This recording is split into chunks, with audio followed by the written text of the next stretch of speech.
It's New Year's Eve. We're rolling into the new year, and we're going to look at a lot of mustache players, a lot of penny stock players that are cheap in Dynasty Fantasy Football to stash at the end of your roster, at the end of your bench.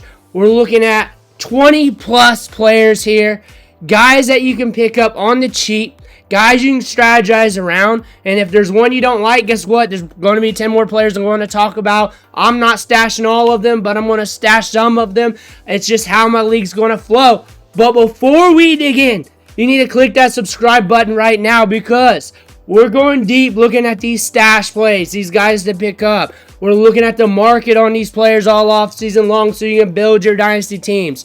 Rookie drafts, no one goes deeper than this channel right here. We're going to be ranking these players every single day leading up to the NFL draft and past it. Click that button. Stop missing out. But we're going to start off with Malik Washington. Per keep trade cuts, which should be used as a measurement for value, as a tool, but nothing concrete when it comes to value for players. Wide receiver 85. And we got a little bit of work here in the back end of the season. We're getting some opportunities. We didn't hit. We didn't go off in fantasy production, but we got a little bit of work rate in there. We got some opportunities. That being said, when I look at Malik Washington, I look at this offense. We're going into year 2, and we were an under the radar that got heavily into the radar rookie wide receiver prospect that was a late rounder that a lot of people were paying attention to, especially in deeper leagues and dynasty leagues. Malik Washington is a guy that could carry over into the next season. Miami may not be investing in wide receiver too heavily next year, and he might be getting that year 2 opportunity, that year 2 bump up, and he was doing very well during the draft season. His stock rose significantly. He was on the radar. He was on the radar at Virginia. So you got some upside here when you're looking at Malik Washington. Again, a stash play at the end of your bench to see what happens throughout the offseason, throughout the start of the season, to see if we gain any traction. Kayshon Boutte, wide receiver 75. And look at the work rate from week 8 to 17. I don't see him being too liquid at this price. I feel like you're going to have to pay a little bit more. Like wide receiver 70 to 60 price tag, unless someone's just trying to get rid of him at some return on investment. That being said, they're going to bring in another wide receiver. They're going to bring in some competition at running back, wide receiver. It's going to happen. But he was running a lot of routes. He was running 90% of the routes most games, sometimes more, sometimes a little less. And he was getting 6+ targets a game from like week 8 on. He was getting the volume. And he only hit like once in fantasy. That being said, when you look at Kayshon Boutte, though, there's odds that he's going to stick around, be on this team. They're not going to like cut bait. And if he cuts bait, he's got tape out there. He's got targets out there. He's going to go somewhere where he can be a stash option still. He's going to hold that value. He ain't going to go to 0. He ain't going to plummet to 0 after what he was doing this year. He got a lot of work and did nothing with it. That's one thing you can say about that. But the thing is, heavily involved in this team. 90+% route participation rate week in and week out. He was a waiver wire dandy on this team. They had the 3 amigos between him, Demaris Douglas, and Thornton. That being said, when you look at Kayshon Boutte, he's a stash play to see what happens. Because if you bring in T-Mac in the first round, or you bring in a second round wide receiver, and the thing about this, though, is right now you got the first pick of the NFL draft. You got a high pick, and you're looking at all the options there. What are you going to do with that pick? And if you go another direction other than wide receiver, and you don't go a Travis Hunter or a T-Mac or whatever you're going to do, Kayshon Boutte might go into 2025. Running a lot of routes still, getting some opportunity. They're high on him. They allowed him to do that for the back half of the season from week 8 and going forward. Kayshon Boutte is a guy to pay attention to. Isaiah Davis, when you're looking at this backfield, Breece Hall gets banged up a good amount of time. He gets banged up almost every year. And you're looking at this backfield. They're using the running backs. They like to use 2 running backs at a time. So when one running back goes down, the RB3 is coming up as well with the RB2. And Isaiah Davis was a big pickup off the waiver wire and redraft. His value bounced up. You saw that here in the charts. The market sentiment saying, hey, we like Isaiah Davis a little bit more. He showed us a little something. He has potential to grind you out some fantasy production. He's got 2 RB2 weeks to his name as a rookie, as the RB3, which is very good. That being said, that's a good stash play going into 2025. The odds of them drafting another running back, it's not good, but I can see him making that choice.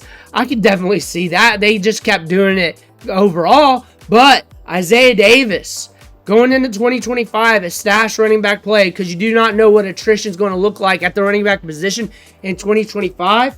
Most of the season, attrition at the running back position was very clean. Around October time, around Halloween, leading up to Thanksgiving, it was dry. We were not catching many injuries at the running back position, and it was pretty dull. That being said, it might increase next year, and you may want some of these stash plays at running back. Keaton Mitchell is another one. He's a home run threat. He's got a lot of upside. He's got that 4-3 juice. The team likes him. 12 carries last week. RB55 in the rankings is a guy to have on the back end of your roster. You never know what's going to happen.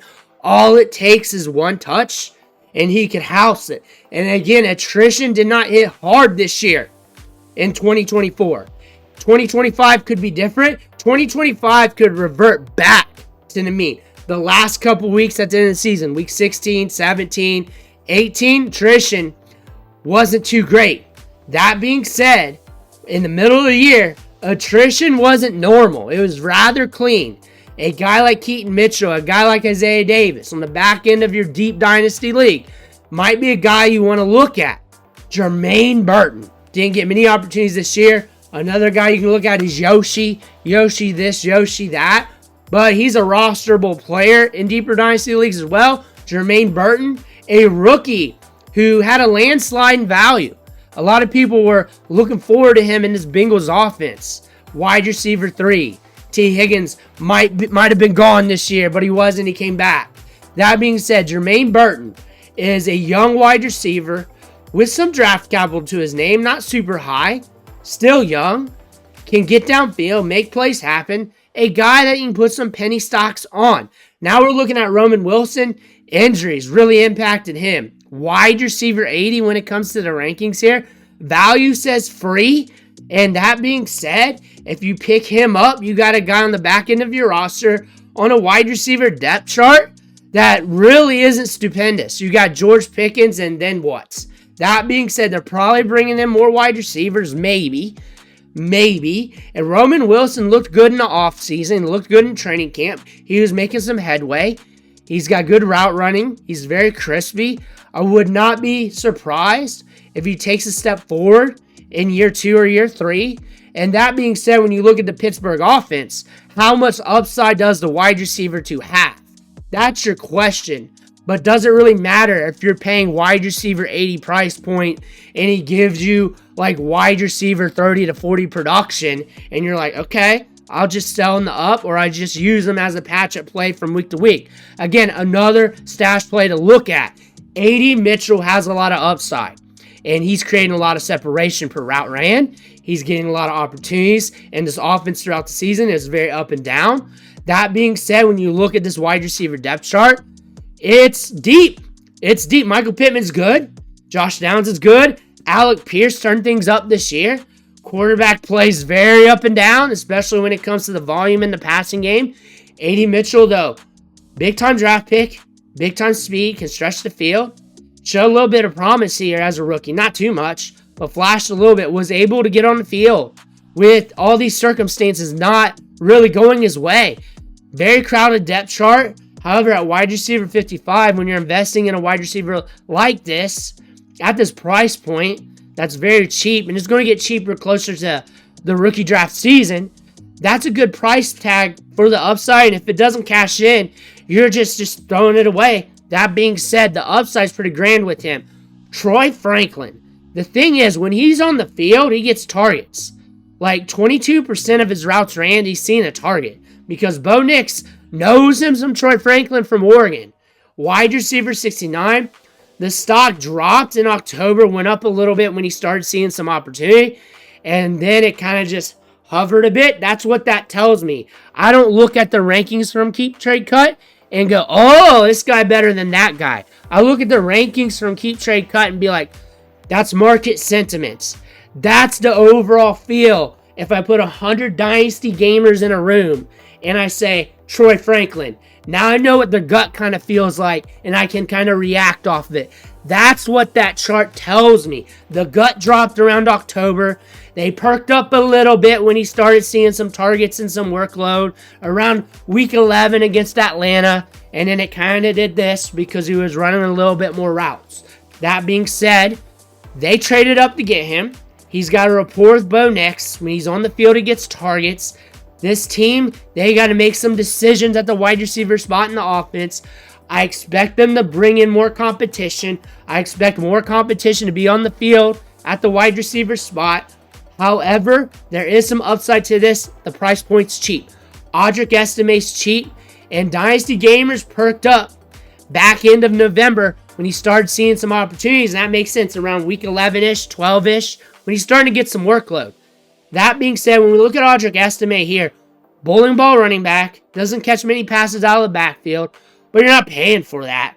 You're paying for a stash option here in the back end of your roster. You're RB4-ish. He's technically not a stash, honestly, but in rookie drafts where he was going in ADP, he was in that stash range. And we're in an offense here where we're looking for them to bring in some pieces. You got a rookie quarterback that's doing some things. You got to bring in some running backs, some high leverage wide receivers to really get things over the hump here, to really get a push for getting deep into the playoffs for 2025 and beyond. Audric estimate, though, good grinder between the tackles, good yards per carry, and he's a guy that around the red zone can get it done for you, for your NFL team. I also expect when people look at this Broncos team to expect them to bring in more players, so expect that ranking to drop a little bit. Dylan Lave, RB75, stash play. Super risky stash play, but not risky because the price is so cheap. There's a chance they bring in other running backs. They had running backs just drop like flies this year.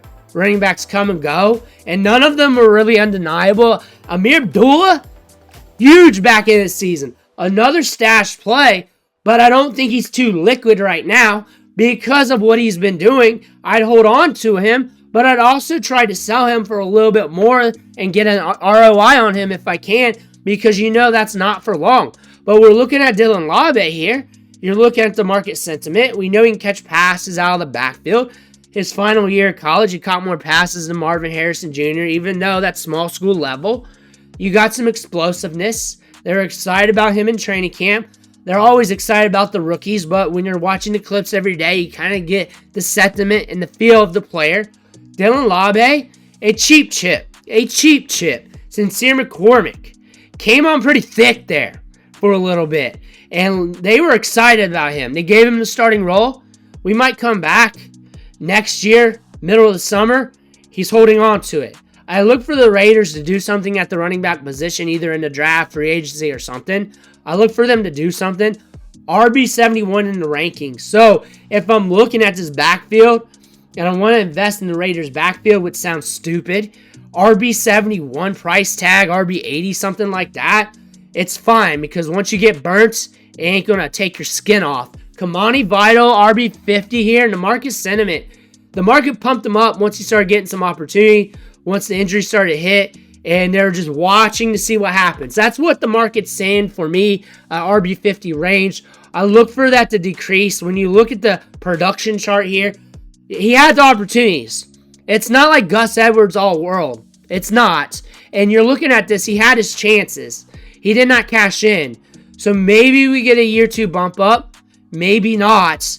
But he had his opportunities. He had his moments. And when you're a late round pick, a small school prospect, those little windows you got to cash in.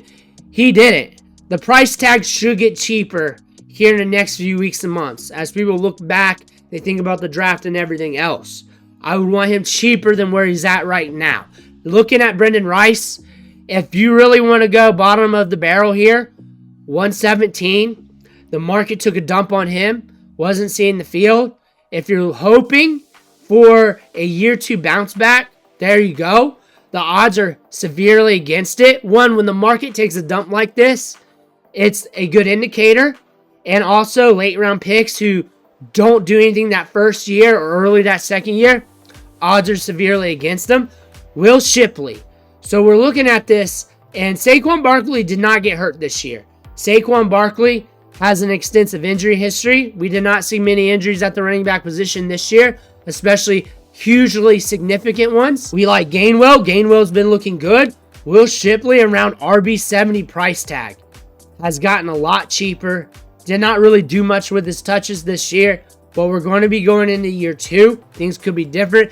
Running backs are okay to stash. RB3s with upside, RB2s that are kind of good. Those are okay to stash because when attrition hits, and it's a year when attrition's hitting pretty hard, those running backs are going to do more for you than what you think. And this year wasn't normal when it came to that. And if we even get back to baseline, a lot of these ancillary running backs are going to return you a little bit more value week to week just by sheer being touch merchants. Eric Gall was one of my favorite tight ends to chase, and we were looking at him at redraft even. I mean, week 2, 4 targets, week 3, 4 targets, week 4, 4 targets. We're getting volume. He's a good tight end to stash.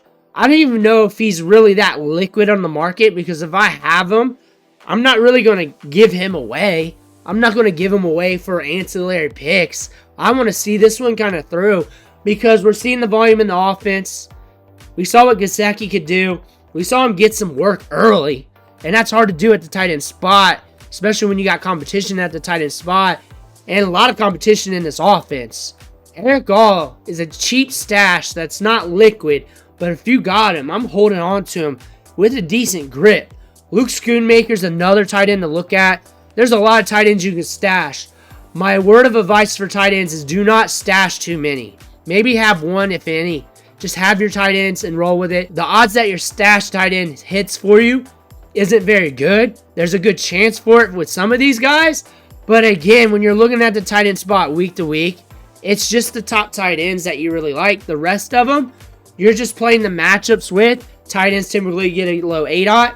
The volume's not always right, and they always got to score a touchdown for you to hit in fantasy. He's got you 3 tight end 1 weeks on the season, and he's a part-timer out there, so you're definitely seeing some upside to his game. He's got good size adjusted athleticism. He's a second-round pick. This is a tight end to pay attention to.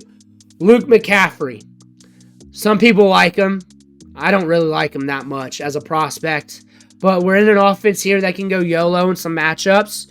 We're in an offense that has produced some jabroni wide receivers to be relevant. So I look at him as a jabroni wide receiver. And the thing is, biases aside from my draft assessments, I look at this offense, I look at Jaden Daniels, and I look at him as a guy that you plug in, you play around with in your matchups later on down the road once he's a little bit more established, once he's a little bit more seasoned in the offense as a rookie, veteran, or whatever down the road. Definitely could see that, and he could be a guy that surprises you. Maybe 2026 or something like that with a random wide receiver 1 week and a couple wide receiver 2 weeks or something like that, but nothing ginormous.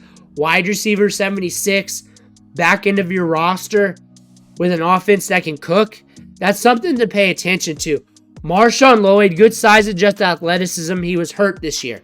He was out of it this year. The market's taking a dump on him. However, injury and not being healthy and just watching on the sideline. So you got something to hang your hat on here. And honestly, I don't look at him as really a stash. I look at him as a guy just rostered. Because of that, draft capital was spent significantly on him in Dynasty rookie drafts. I'm not going to give him away for free unless I'm getting something good in return when it comes to prospects from 2025 or something. Marshawn Lloyd is not very liquid on the market due to the potential upside. We look at this backfield, and you can kind of tell that you need an extra spark. If another spark comes to this team could be rolling. Marshawn Lloyd could be that. This is a team that can move the football sometimes and sometimes not, I guess, if you really look at the Packers. Maybe a Vikings fan would say that. Marshawn Lloyd, though, For the upside price right now, that's pretty nice. Rondell Moore, going to the bottom of the basement here. But honestly, look like at what Ray McCloud did this year. You look at that, and imagine him in that role. Imagine him at Atlanta. He'll be a free agent, but what if he gets signed back? What if he goes to a team that is very encouraging? We're not 25 years old yet. We've been hit with injuries this whole time. We got speed, size, athleticism. What if we go to the right spot? What if that happens? This isn't a buy at this price. When you're in the 100 range in your position group, that's not a buy. That's just there, and you just get it. That's just what that is. And it just matters if you got the room or not. But throwing that one out there as I was looking at depth charts. Jonathan Brooks here. We're not a stash play. We're a horde play. But wanting to throw this out because I see the market. Like, I look at these charts. And a lot of people are like, don't look at keep, trade, cut. It ain't real, all that. It gives me market sentiment. And with market sentiment, I can also guess market sentiment for the future. So we're looking at these running backs. We're looking at another ACL injury here. We're looking at the price here. It took a dump. So the time to sell was right here when the dump was happening. And now we might catch another dump here in the offseason as we get this good rookie draft class coming in. So sentiment, feelings, cheaper. So we might catch them like RB35 range or something like that. We might catch them a little bit cheaper. Chuba Hubbard re-signed. Chuba Hubbard's going to be there. 2025 might be a lot like 2024, maybe worse. They might have to bring in another running back. The price might get cheaper. So you may want to pay attention to that as a stash play. You may want to pay attention to his market price because that might get cheaper. It might get more liquid. He might be more of a hot potato because the time to sell was as you were trying to get those pieces to make it to the playoffs. The time to buy is as that chart gets a little lower because it's going to. I could give you that story of how that could run down. And as people look at their teams, they don't think things through all the way. You can sometimes catch some discounts. Kendre Miller, an injury machine. An injury machine. We barely see him on the field, and he pops off with injuries. That being said, he's got upside, supposedly. We've seen it at TCU. RB43 right now in the market. That could do something for us, but a stash play at that price. A guy that can be like your fifth running back or so if you're built. That being said, when you look at Kendre Miller, we saw the market in redraft pop up on him a little bit once he got some opportunity. The market off the waiver wire. It was late in the season. If it happened more like week 8 or 9, redrafters would have went crazy over him. So that being said, if that ever happens again and you got him as your last running back, you could probably flip him in that moment for a good return on investment, if not for at least a little something. Sean Tucker showed you some of that upside in week 6, and I'm interested in that. And at RB54 price tag, I'm like, why not? When I'm looking at all the other running backs in that range, why not? And I know all it takes is one injury to one of those two running backs, and we're getting some opportunity here.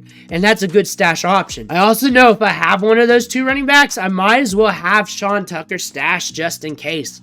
Good insurance policy. It's not like he's a bad running back prospect. Showed some good vision, some good burst. Can catch the ball in the backfield a bit. He showed you something this year. He's still young. He's got a lot of mileage left in him. And he can hold it down when given an opportunity. He's already proven that. Amari Demercado. So Trey Benson is an obvious hold right now because of the draft capital and the upside.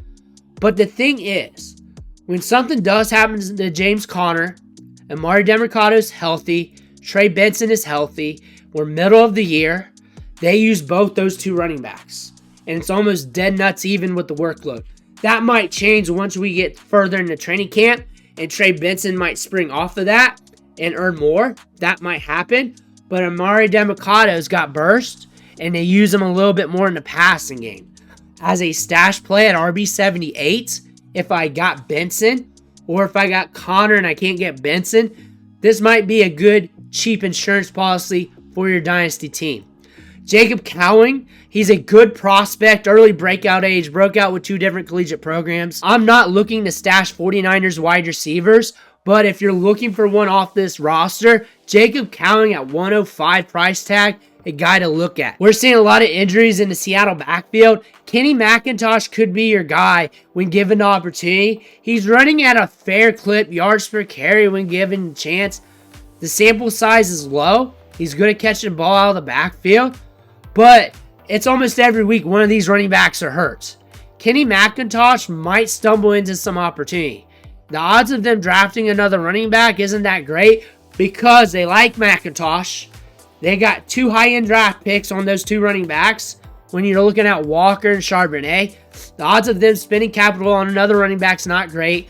So he's a stash play. If I have one of those 2 running backs, I might as well have McIntosh stashed as an insurance policy just in case. Attrition should roll a little bit more next year, but we see that with Seattle anyways. McIntosh hasn't been getting that work. That's the cut against him, but it's RB96. Like, come on, Karen. Come on, Karen. Those are some stash plays we're looking at for Dynasty Fantasy Football. Let me know who you're stashing right now. We want to hear about it. Make sure to hit that subscribe button on the way out. I want to thank you for watching. Catch you on the next video.